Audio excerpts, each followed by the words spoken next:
예수천당이라는 또 영화가 만들어져서 또 상영되기도 했습니다.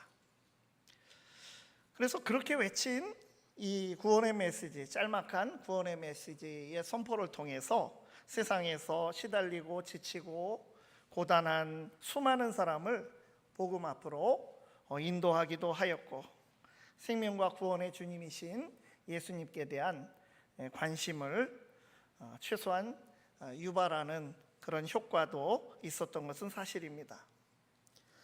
하지만 계절이 바뀌면 우리가 옷을 갈아입듯이 이러한 표어도 이제 신앙의 성숙기에 들어서야 하는 한국교회에서 이제는 더 깊이 성찰해야 하는 표어라고 할 수 있습니다. 기독교 신앙에서 믿음이라는 것, 헬라어로 피스티스라고 하는 이 믿음, 그리고 소테리아, 이 구원이라고 하는 것이 그렇게 단순한 의미만 가지고 또 성경에 사용되지 않았다고 하는 것, 다양한 차원의 의미가 있음을 우리가 생각하면서 우리가 더 풍부한 구원의 메시지를 더 우리가 개발해 내야겠고, 한편으로 그동안 한국교회의 이러한 단순한 구원의 메시지를 통해서 가져온 부작용에 관해서도 좀 반성을 해봐야 되지 않겠는가, 이렇게 생각이 듭니다. 과연 예수 믿고 천국 가는 것이라고 그렇게 단순하게만 우리가 받고 누리는 구원을 다 설명하고 말할 수 있을까요? 한국교회와 그리스도인들이 참 윤리적으로 실패했다고 하고 세상의 빛과 소금이 되는데 실패하고 비난을 받는데, 그러한 단순한 도식의 메시지에도 책임이 있다는 것입니다. 예수 믿는다고 그저 입으로 고백했으면 그것으로 이미 천국 가는 표를 확보했으므로 신앙과 관계없이 대략 살아도 된다는, 지극히 이것은 성경적이지 않고 또 비기독교적인 신앙으로 또 흐르기 쉬운 또 그런 면이 분명히 그 메시지에 있습니다. 그러니까 여기까지 우리가 말씀을 제가 나누다 보니까 예수, 믿음, 천국, 구원, 이 표어에 익숙해진 우리에게 이것만이 구원의 전부가 아니라고 말하니까 아마도 좀 헷갈리시면서 또 의문이, 질문이 아마 따르게 될 것입니다. 그러면 정말 구원은 무엇입니까? 복음은 진정 한 사람 안에서 어떤 능력을 발휘하는 것입니까? 구원에 관해서 더 깊고 넓은 이해를 갖도록 하는 것이 이 성숙한 신앙으로 가는 데 필요합니다. 우리가 예수 그리스도를 통해 어떤 변화를 경험하게 되는지, 주님이 우리 안에 오셔서 어떤 능력을 행하시는지를 알아서 주님께 우리의 마음 중심을 활짝 열어드리며 주님의 자녀다운 그러한 삶으로 우리가 나아갈 수 있어야 되겠습니다. 우리가 예수 그리스도의 은혜로 구원받음으로 우리에게 일어난 큰 일은 무엇입니까? 오늘 본문에서 예수님이 거라사에 귀신 들린 사람을 구원하신 사건을 보면 그 해답을 어느 정도 우리가 얻게 될 것입니다. 이 구원의 사건은 어디에서 일어났다고 합니까? 26절 보면 그들이 갈릴리 맞은편 거라사인의 땅에 이르러라고 했습니다. 이 거라사인의 땅이라고 했을 때 거라사만 지명이고 이 인은 사람인 자입니다. 거라사 사람의 땅에 도착한 것입니다. 그 거라사는 갈릴리 호수 동편 쪽, 대개는 서편 쪽에 유대인들의 거주지가 있고 그쪽에서 주로 갈릴리 지역은 바로 예수님이 사역했던 것은 갈릴리 서편 쪽입니다. 그러니까 건너편, 맞은편, 오늘 말씀 맞은편이라고 호수 동편, 데가볼리라고 성경에 나오는 지역, 이 데카폴리스를 그렇게 표기한 것입니다. 이 데카라고 하면 이건 10개라는 뜻이고 폴리스라고 하는 것은 도시라는 뜻이죠. 그 10개의 도시들이 몰려있는 곳 중에 한 지역이 이 거라사입니다. 유대인이 아닌 이방인들의 땅, 지금도 요르단의 암만 지역으로 이동하는 그 지역에 해당합니다. 예수님께서 거기서 한 사람을 만나게 됩니다. 그 사람은 어떤 사람입니까? 27절을 보니까 예수께서 육지에 내리심에 그 도시 사람으로서 귀신 들린 자 하나가 예수를 만나니 그 사람은 오래 옷을 입지 아니하며 집에 거하지도 아니하고 무덤 사이에 거하는 자라. 참 이 사람의 몰골과 환경을 보면 참으로 기가 막힙니다. 귀신이 들려 옷을 입지 않은 벌거벗은 몸이고 자기 가족에게도 버림을 받고 마을에서도 쫓겨나서 무덤 사이에서 살아가고 있습니다. 그야말로 짐승 같은 그런 존재가 되어버렸습니다. 여기서 이제 귀신이라고 하는, 우리말 성경의 귀신이라는 말은 이제 헬라어로는 다이모니온이라고 하는 그런 말인데, 그렇게 이제 귀신이란 말로 번역이 되어 있습니다. 이것은 마귀, 사탄의 졸개 정도의 악한 영, 악한 존재를 말합니다. 우리가 생각하는 그 귀신, 죽은 사람이 떠도는 그런 홀령을 말하는 것이 아닙니다. 전설의 고향에 나오는 그런 귀신은 없는 것이고, 마귀의 부하인 귀신들이 죽은 사람 흉내를 낼 수는 있습니다. 그런데도 성경의 귀신을 죽은 사람의 홀령이라고 믿거나 주장하면 이것은 성경에서 벗어난 이단이 됩니다. 그래서 그런 것을 좀 주장하고 경험적으로 그런 것을 주장하는 귀신론을 주장하는 그런 또 종파도 있습니다.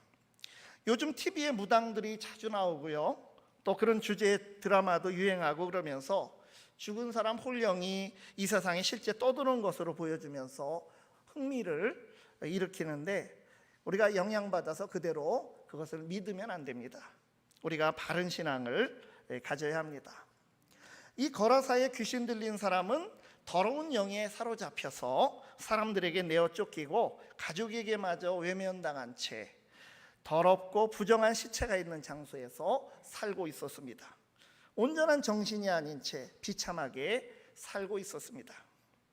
우리 주님께서 이 사람을 불쌍히 여기셨습니다. 그래서 귀신에게 그 사람에게서 나오라고 명령을 하셨습니다.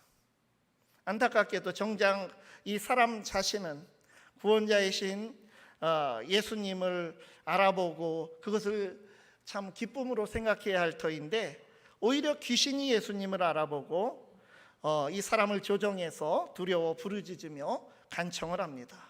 구하노니 나를 괴롭게 하지 마옵소서. 제발 괴롭히지 말아 주십시오. 사실은 구원하려고 하는 것인데 괴롭히지 말아 주세요. 이 사람의 입에서 귀신의 말이 나옵니다. 그러면서 예수님과 귀신 사이에 대화가 오고 갑니다. 30절 이하에 보면 예수께서 내 이름이 무엇이냐 물으신즉 이르되 군대라 하니, 이는 많은 귀신이 들렸습니다. 무적행으로 들어가라 하지 마시기를 간구하더니 라고 했습니다.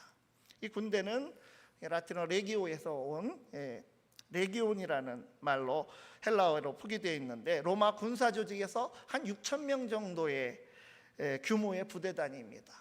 이것은 사단 규모도 될 수 있는 병력으로 이 한 사람에게 들어간 귀신의 수가 그 정도로 많다고 할 수가 있습니다. 이 무적행은 한자로 말 그대로 헬라어 아비소스를 번역한 말인데, 무적행, 밑바닥이 없는 그런 끝없이 깊은 그런 구덩이를 뜻해서 마지막 심판 때 떨어지는 지옥을 그렇게 의미하는 말로 성경에, 또 계시록에 특별히 이 말이 많이 나옵니다. 근데 하나도 아니고 사단 규모의 군대라고 불릴 정도로 많은 수의 귀신에 붙들린 이 사람을 예수님께서는 구원하여 주셨습니다. 귀신들은 예수님께서 권능을 가지고 명령을 하시자 그 사람의 몸에서 나와서 돼지떼 안으로 들어갔고, 이 귀신들의 영향으로 돼지떼는 바다에 달려들어가 몰살되었습니다. 사람들이 소식을 듣고 이제 깜짝 놀라서 그 돼지 주인들도 있고 다 달려와 보니까 귀신 들렸던 사람이 어떻게 되어 있습니까? 귀신 나간 사람이 옷을 입고 정신이 온전하여 예수의 발치에 앉아 있는 것을 그들이 보게 되었습니다. 여기서 누가복음은 그 온전하게 된 사람이 예수님의 발치에 앉아 있는 모습을 어떻게 기록하였습니까? 이 36절에 보면 귀신 들렸던 자가 어떻게 구원받았는지를 본 자들이 그들에게 이르매라고 했습니다. 한 사람을 오랫동안 괴롭히던 귀신이 그에게서 나가고, 자신이 벗고 있는지도 모르던 사람이 그것을 이제 의식하게 되고 옷을 단정히 차려입고 온전한 사람이 된 것을 구원받았다라고 오늘 성경은 기록하고 있습니다. 오늘 본문 거라사 사람의 구원 사건을 통하여 기독교의 구원, 우리가 받은 구원은 단순히 예수 믿고 구원받아 천국 간다는 표어로 다 담을 수 없는 더 깊고 넓고 다층적인 사건이라고 하는 것을 우리가 알 수가 있습니다. 우리에게 일어난 큰 일로서의 구원은 어떠한 일입니까? 오늘 말씀을 통해서 우리에게 주시는 교훈은 첫 번째로 한 사람의 구원은 노예에서 해방된 새로운 출애굽 사건입니다. 성경에서 이 출애굽이라는 것이 얼마나 큰 의미이고 참으로 웅장한 사건입니까? 첫 번째 출애굽은 무엇입니까? 구약 성경의 출애굽기에 나오는 대로 애굽의 바로 왕의 노예 상태로 매여 있던 자들을 하나님께서 해방하여 주셔서 하나님의 백성으로 언약을 맺고 시내산에서 언약을 맺고 그 백성으로 삼아 주시고 약속의 땅 가나안 땅에 들어가게 하신 이 사건입니다. 하나님이 내리신 10가지 재앙에 못 이겨 이스라엘을 해방하였던 바로의 군대가 뒤늦게 추격에 나서서 홍해를 건넌 이스라엘을 따라 건너다가 바닷물 속에 몰살하기도 한 그런 사건이 있습니다. 그래서 이 거라사 사람을 붙잡고 있던 군대 귀신들이 돼지떼와 함께 바다에 빠져 몰살된 것은 제2의 출애굽으로서의 이러한 상징적인 사건이라고 하는 것입니다. 예수님이 이루신 구원은 죄의 종이 되고 즉 마귀의 노예 상태로 묶여있던 우리에게 하나님의 자녀로서의 자유와 해방을 가져다 준 제2의 그러한 새로운 출애굽 사건입니다. 예수님의 능력은 마귀의 권세에 당약되어서 그렇게 노예가 된 한 사람을 해방하여서 하나님의 자녀가 되게 하였습니다. 그러니까 구원은 한 영혼이 회개하여 거듭나게 할 뿐만이 아니라 마귀의 권세에 묶여있던 자를 자유하게 하는 해방의 사건입니다. 복음은 인간 내면의 본성적인 그런 죄악의 힘뿐만이 아니라 사회의 잘못된 또 타락한 문화가 낳은 각종 악한 힘에 붙들려서 거기에 목매어 살아가는 그런 노예가 된 인간을 자유케 해서 하나님의 자녀로서 하나님 나라를 이루는 삶으로 우리를 초대하고 있습니다. 예수님을 믿는 삶은 단순히 그 주님을 영접한 믿음으로 하나님의 자녀가 되어서 우리가 참 벌받지 않고 안심하며 살다가 천국 가는 삶 이렇게만 축소하여 볼 일이 아니라 우리에게 전적으로 일어난 큰 일입니다. 예수님을 믿는 삶은 마귀의 종에서 해방되어서 하나님의 통치를 받게 되는 삶입니다. 구원은 우리의 소속과 신분이 변화된 사건이 바로 구원입니다. 예수님의 새로운 출애굽은 영적인 해방으로부터 시작을 하셨습니다. 예수님이 공생애를 앞두고 어떤 일이 있었습니까? 광야에서 40일을 계시면서 줄이셨을 때 마귀의 시험을 받으시고 이의 말씀으로 승리하시고 이제 세상을 향해 나아가셨습니다. 사람이 마귀의 노예로 살고 있으면 자신이 자기 인생의 주인인 줄 알아도 실상은 마귀의 노예, 죄의 노예일 수밖에 없습니다. 마귀가 시키는 대로 살면서 그것을 자유로 착각하는 그런 인생이 되지 말아야 합니다. 무덤과 같은 세상에서 마귀의 지배 아래 사는 사람들을 해방할 분은 오로지 예수님입니다. 예수님을 믿는 것은 나중에 천국 가는 표 미리 예매하는 정도 거기에 멈추는 것이 아니라 평생 하나님의 통치를 이미 여기에서 우리가 받으며 살아가는 삶입니다. 우리는 타락한 세상에 굴복할 그런 존재가 아닙니다. 우리를 하나님의 자녀로 받아주셨기 때문입니다. 우리는 지금 여기서 이미 하나님 나라의 시민으로 하나님 나라의 자녀로 하나님 나라 기업의 상속자로서 후사로서 살아가는 자들입니다. 천국만 하나님 나라가 아닙니다. 죽어서 가는 천국만이 아니라 하나님의 자녀로 우리가 이 땅에서 그 천국을, 하나님 나라를 누리는 것입니다. 우리가 하나님의 자녀로서 희망을 놓지 말고 당당하게 믿음으로 앞날을 바라보며 담대하게 하나님의 자녀된 삶을 살아가실 수 있기를 바랍니다. 두 번째로, 구원은 한 사람이 전인적으로 회복되는 사건입니다.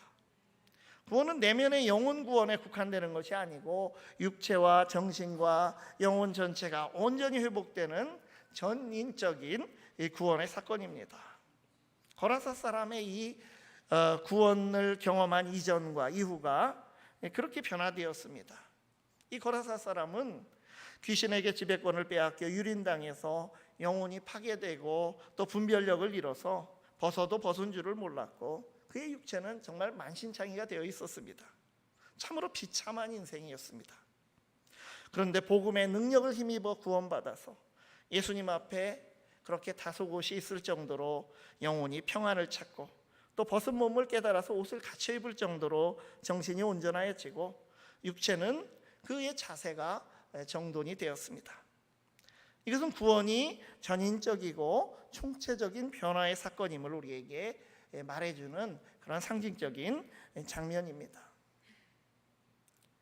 참 오늘날 우리의 삶은 어떻습니까? 참 영적으로 어두운 면들이 많이 있습니다. 중병으로 죽는 사람보다도 우울증으로 죽는 사람이 더 많다는 통계가 있습니다. 이 젊은이들은 더 그렇다고 합니다. 육신의 질병도 무섭고 힘든 것이 사실이지만 마음의 병은 더 무섭습니다. 우리가 꼭 정신질환이 아니라도 마음에 무거운 짐이 있고 깊은 시름으로 힘든 사람들이 많이 있습니다. 우리가 다 완전해 보이고 그대로 살아가는 것처럼 보여도 다 하나씩은 어려움이 있는 것이 우리의 현실입니다. 예수 그리스도를 만나서 구원받은 고라사 사람은 전인적 회복으로 구원의 은총을 누리게 되었습니다. 건전한 생각, 정상적인 마음, 바른 몸가짐으로 그가 살아가게 되었다는 것입니다. 그를 주눅들게 하고 숨어들게 만들었던 것들이 사라지고 자신감이 일어나게 되었고, 또 일상을 그는 회복하게 되었습니다. 예수님의 거라사 귀신 들린 자 구원 사건은 당사자가 예수님의 제자가 되는 이러한 참 귀한 사건이 되었지만, 안타깝게도 그 외에 다른 거라사 지방 사람들에게는 이것이 그저 두려운 사건이 되고 그들의 생활을 어렵게 하는 일이 되었습니다. 수많은 돼지떼의 주인인 그들은 그로부터 얻는 경제적인 이득을 빼앗기게 될 것이 두려워서 사실은 그들도 영접해야 되는 예수님이신데 그 예수님에게 도리어 떠나가시라고 요청을 하게 되는 참 이런 장면이 나옵니다. 우선순위의 문제입니다. 구원받은 자는 가치관의 전환이 일어나야 합니다. 그러나 영적 해방보다 경제적인 번영, 이것을 더 추구하고 있지 않습니까? 하나님을 섬기면서 재물, 인기, 다른 욕망의 대상을 함께 섬기는 두 마음의 사람이 되어 있지 않습니까? 영적 해방을 이미 경험한 우리들인데 예수님으로 말미암아 하나님의 자녀가 되었는데 참 우리가 무엇이 어렵고 무엇이 우리를 또 미혹하고 넘어뜨리고 혹은 마음을 상하게 하고 또 무엇이 우리를 불안하게 할 수 있겠습니까? 상황을 변화시킬 수 있는 하나님을 아버지로 모신 우리가 무엇이 두렵겠습니까? 구원받은 자로서 담대하시기를 바랍니다. 세 번째로, 구원은 잃어버렸던 그 공동체를 다시 찾는 사건으로 경험되는 것을 오늘 말씀을 통해서 우리가 볼 수 있습니다. 이 거라사 사람은 많은 귀신에 들려서 마을에서 쫓겨나고 가족에게서조차 버림을 받아서 무덤 사이에서 살아가도록 내몰렸습니다. 그의 어떤 미친 모습을 감당할 수 없었던 그가 속한 모든 공동체로부터 철저히 격리되고 그는 배제되었고 그는 혐오의 존재가 되었습니다. 그런데 그가 온전해지니까 그 모든 관계를 회복하는 기회를 얻습니다. 우리 예수님께서는 마귀에게서 노임을 받은 이 사람에게 친히 말씀하셨습니다. 39절 말씀 보니까 집으로 돌아가 하나님이 내게 어떻게 큰 일을 행하셨는지를 말하라 하시니 그가 가서 예수께서 자기에게 어떻게 큰 일을 행하셨는지를 온 성내에 전파하니라. 이거 예수님이 내 증인이 되라, 전도 많이 해라, 단순히 하나님이 하신 위대한 일을 증거하라, 이런 명령을 전하기만 한 것이 아닙니다. 여기엔 예수님의 의도가 있습니다. 자신에게 일어난 일을 다른 사람에게 말하려면 그 사람에게 가야 되는 것이죠. 이 사람이 잃어버렸던 공동체로, 관계들로 다시 돌아가는 길을 안내하여 주신 것입니다. 우리 주님이 참으로 섬세하게 한 사람의 삶을 얼마나 그렇게 살피시는지 드러나는 그러한 감동적인 장면입니다. 구원은 하나님과의 관계 회복뿐만이 아니라 개인이 잃어버렸던 공동체를 회복하는, 또 사회적, 또 하나님 나라의 관계 회복의 사건이기도 합니다. 구원을 단순 도식화해서 기독교 복음이 갖는 이러한 풍성하고 오묘한 생명력을 우리가 가리지 말고 또 간과하지 말아야 합니다. 하나님께서 오늘도 우리의 삶 전체를 구원의 능력을 경험하는 새로운 창조의 무대로 초대하여 주십니다. 우리가 인생의 무게에 눌리고 또 세속의 문화에 빠져서 다시 죄와 마귀의 노예와 같은 삶이 아니라 하나님 자녀의 모습으로 이 구원의 풍성함을 누리실 수 있기를 바랍니다. 기도하시겠습니다. 우리의 참된 구원자 되시는 하나님 아버지, 우리를 해방하시어 하나님 자녀로 살아가는 권세를 허락하심을 감사드립니다. 저희에게 새 출애굽 사건에 참여하여 참된 자유자의 삶을 살아가게 하여 주시옵소서. 예수 믿고 구원받았으니 안심하며 천국 갈 생각만 하며 사는 인생이 아니라 예수님의 참된 능력을 신뢰하며 주님의 통치를 온전히 받게 하시고 그로 인하여 더욱 온전하여지며 더욱 거룩해지는 삶을 살아가게 하여 주시옵소서. 그래야 우리 삶의 자리에 천국이 임하게 하시고 주님께서 부르실 때 기쁨으로 또 다른 천국으로 옮겨가게 하여 주시옵소서. 예수님 이름으로 기도드리옵나이다. 아멘.